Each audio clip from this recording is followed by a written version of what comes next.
மக்களே வணக்கம். இந்த பதிவில் நம்ம பார்க்க போறது இந்திய அரசியலமைப்பின் 130வது அரசியலமைப்பு சட்டத்திருத்த மசோதா, சரி, கான்ஸ்டிடியூஷனல் அமெண்ட்மெண்ட் பில் 130. சரிங்களா?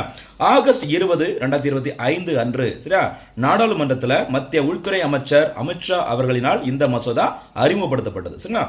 இந்த மசோதாவோட முக்கியமான நோக்கம் என்ன அப்படின்னு பார்த்தீங்கன்னா, சரிங்களா, ஒரு பிரதமராக இருக்கலாம் அல்லது முதலமைச்சராக இருக்கலாம் அல்லது அமைச்சராக இருக்கலாம், யாராக இருந்தாலும் சரி, ஓகேவா, ஏதோ ஒரு வழக்கில், சரிங்களா, அவங்க வந்துட்டு நீதிமன்றத்தினால் 5 ஆண்டுகள், சரியா, சிறை தண்டனை அறிவிக்கப்பட்டு தொடர்ந்து 30 நாட்கள் சிறையில் இருந்தாங்க அப்படின்னா, ஜெயிலில் இருந்தாங்க அப்படின்னா 31வது நாள் என்ன செய்யணும்? அவங்களுடைய பதவி அவர்களை ராஜினாமா செய்ய வேண்டும். இல்லை என்றால் அவங்க பதவி நீக்கம் செய்யப்படுவார்கள். சரிங்களா? ஒருவேளை அவங்க மத்திய அமைச்சராக இருந்தாங்க அப்படின்னா, ஓகேவா, பிரதமரின் ஆலோசனையின் அடிப்படையில் இந்திய குடியரசுத் தலைவர் அவர்களால் அவங்க வந்துட்டு பதவி நீக்கம் செய்யப்படுவாங்க. மாநில அளவில் அவங்க சட்டமன்ற உறுப்பினராக ஒரு அமைச்சராக இருந்தாங்க அப்படின்னு பார்த்தீங்கன்னா, அவங்க இந்த மாநிலத்தின் முதலமைச்சரின் ஆலோசனையின் அடிப்படையில் மாநிலத்தின் ஆளுநரால் அவங்க வந்து பதவி நீக்கம் செய்யப்படுவார்கள்.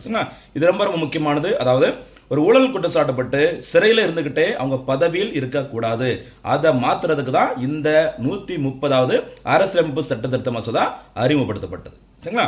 இந்த பதிவிற்கான கேள்வி, இந்திய அரசியலமைப்பு, சரிங்களா, அதில் 130வது சட்ட திருத்த மசோதா எதனுடன் தொடர்புடையது? அப்படியே அது கூட சேர்த்து 128 மற்றும் 129, 130 இந்த 3 மசோதாக்களும் எதனுடன் தொடர்புடையது? மறக்காம இதற்கான பதில்களை கமெண்ட்ல சொல்லுங்கம்மா.